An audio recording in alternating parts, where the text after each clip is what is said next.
Channel subscribe करा, smart बना, नोटिफिकेशनसाठी bell आयकॉनवर क्लिक करा.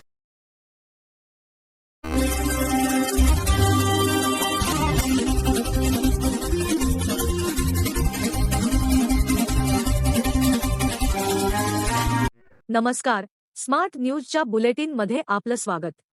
पाहूया आजच्या दिवसभरातील ठळक घडामोडी. पाकव्याप्त काश्मीरमध्ये हिंसाचार उफाळला, 30 ठार. पाकव्याप्त काश्मीरमध्ये आंदोलक आणि सुरक्षा दलांमध्ये झालेल्या भीषण हिंसक चकमकीत 30हून अधिक लोकांचा मृत्यू झाला असून सुमारे 200 जण जखमी झाले आहेत. प्रशासनाने जॉईंट अवामी ॲक्शन कमिटी या स्थानिक नागरी हक्क संघटनेवर बंदी घातल्यानंतर हा हिंसाचार उसळला. ही संघटना या भागात आर्थिक आणि राजकीय मागण्यांसाठी सुरू असलेल्या आंदोलनाचे नेतृत्व करत आहे. सार्वजनिक शांतता आणि सुरक्षेचे कारण देत प्रशासनाने गेल्या आठवड्यात जेएसीवर बंदी घातली होती. 5 जून रोजी रात्री सुरक्षा दलांशी झालेल्या झटापटीत एका व्यापाऱ्याचा गोळीबारात मृत्यू झाला होता.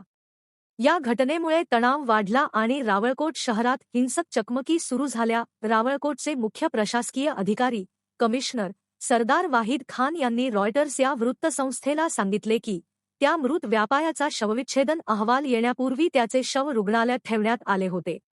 तिथे जेएसीचे समर्थक मोठ्या संख्येने गोळा झाले होते. जेव्हा सुरक्षा दलांनी या आंदोलकांना पांगवण्याचा प्रयत्न केला तेव्हा आंदोलकांनी स्वयंचलित रायफल्स, पेट्रोल बॉम्ब आणि इतर शस्त्रांनी सुरक्षा दलांवर हल्ला केला. सुरक्षा दलांनी प्रत्युत्तरात दाखल केलेल्या कारवाईत 6 आंदोलक मारले गेले. तसेच या कारवाई दरम्यान अनेकांना अटक करण्यात आल्याची माहितीही त्यांनी दिली.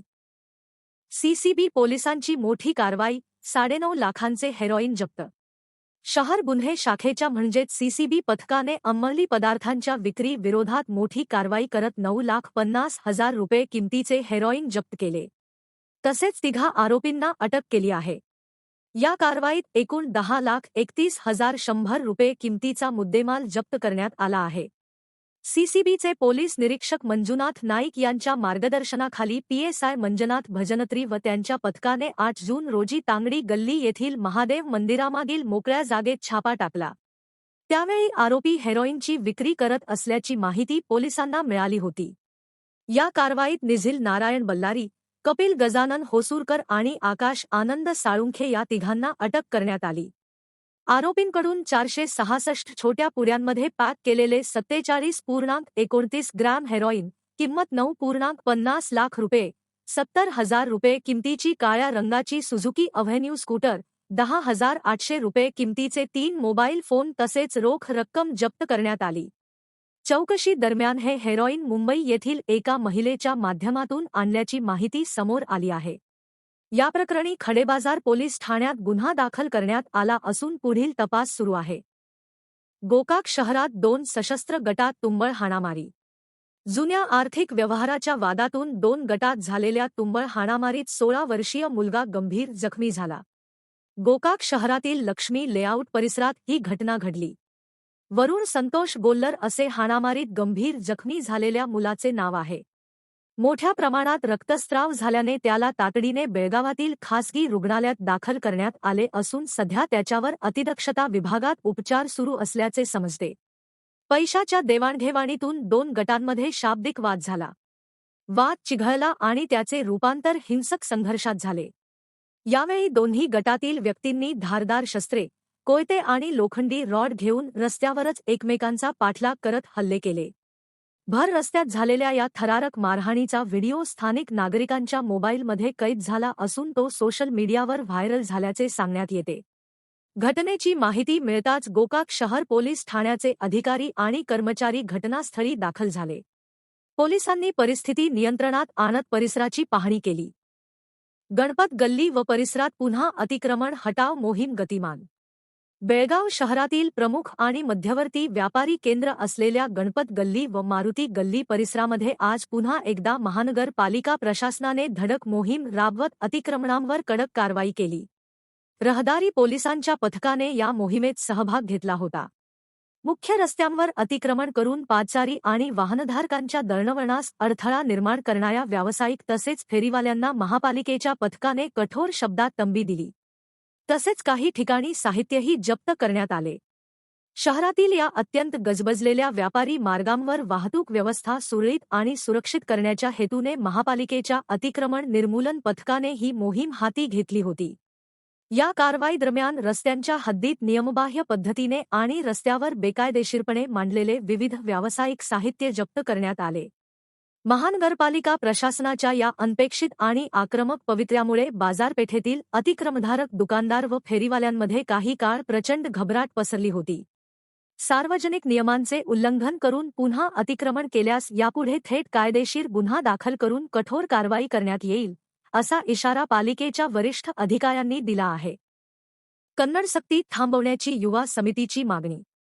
सावगाव येथील सरकारी उच्च प्राथमिक मराठी शाळेत कन्नड माध्यमाचे वर्ग सुरू करण्याच्या प्रयत्नाला स्थानिक नागरिक, एसडीएमसी सदस्य आणि महाराष्ट्र एकीकरण युवा समितीने तीव्र विरोध दर्शविला आहे. तसेच मराठी शाळा व विद्यार्थ्यांवर होत असलेल्या भाषिक अन्यायाविरोधात महाराष्ट्र एकीकरण युवा समितीच्या वतीने जिल्हा शिक्षणाधिकाऱ्यांना मंगळवारी निवेदन सादर करण्यात आले. महाराष्ट्र एकीकरण समितीचे नेते RM चौगुले यांच्या नेतृत्वाखाली सावगाव येथील रहिवासी व शाळा व्यवस्थापन समितीच्या सदस्यांनी शिक्षणाधिकाऱ्यांची भेट घेतली. शिक्षणाधिकाऱ्यांच्या अनुपस्थितीत कार्यालयातील अधिकारी जी प्रकाश यांनी निवेदन स्वीकारले. मागण्यांचा सहानुभूतीपूर्वक विचार केला जाईल, असे आश्वासन यावेळी देण्यात आले. युवा समितीचे अध्यक्ष अंकुश केसरकर यांनी देखील यावेळी या संदर्भात माहिती दिली. निवेदनात म्हटले आहे की सावगाव येथील सरकारी उच्च प्राथमिक मराठी शाळेत विद्यार्थ्यांची संख्या आधीच मोठी असून अनेक वर्गखोल्यांची अवस्था खराब आहे. काही ठिकाणी पाणी गळतीची समस्या असल्याने विद्यमान मराठी वर्गांचेही नियोजन कठीण होत आहे. अशा परिस्थितीत त्याच इमारतीत कन्नड माध्यमाचे वर्ग सुरू केल्यास मराठी विद्यार्थ्यांवर अतिरिक्त ताण निर्माण होईल.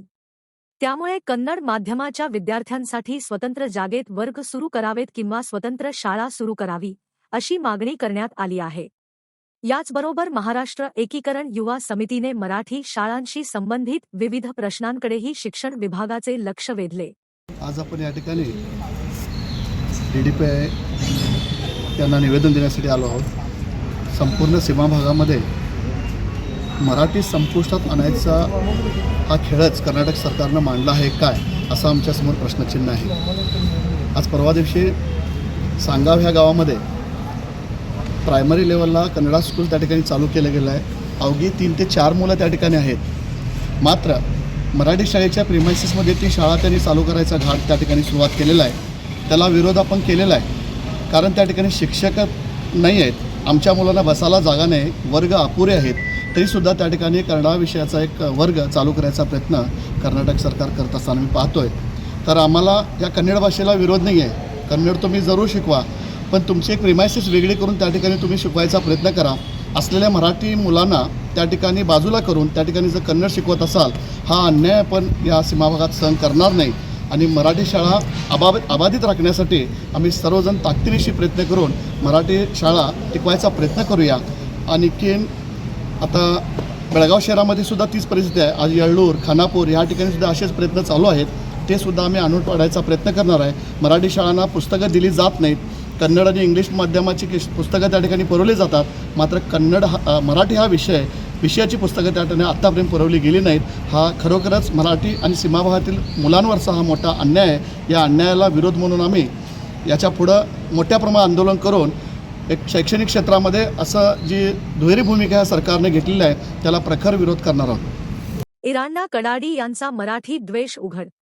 बेळगाव हा कर्नाटकाचाच भाग आहे, असा ठराव महापालिकेत मंजूर करण्यात यावा यासाठी कन्नड संघटनांकडून गेल्या काही दिवसांपासून सातत्याने मागणी केली जात आहे.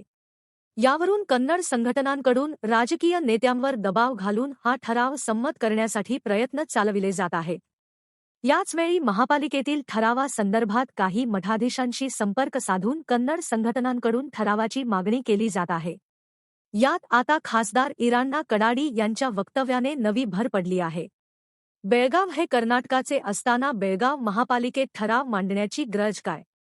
हा प्रश्न उपस्थित करून आपण त्यावर शंका उपस्थित करत आहोत, असे वक्तव्य खासदार इराण्णा कडाडी यांनी केले आहे. महापालिकेतील त्या संघटनांच्या ठरावाच्या मागण्यांबाबत कडाडी यांनी वेगळीच भूमिका मांडली आहे.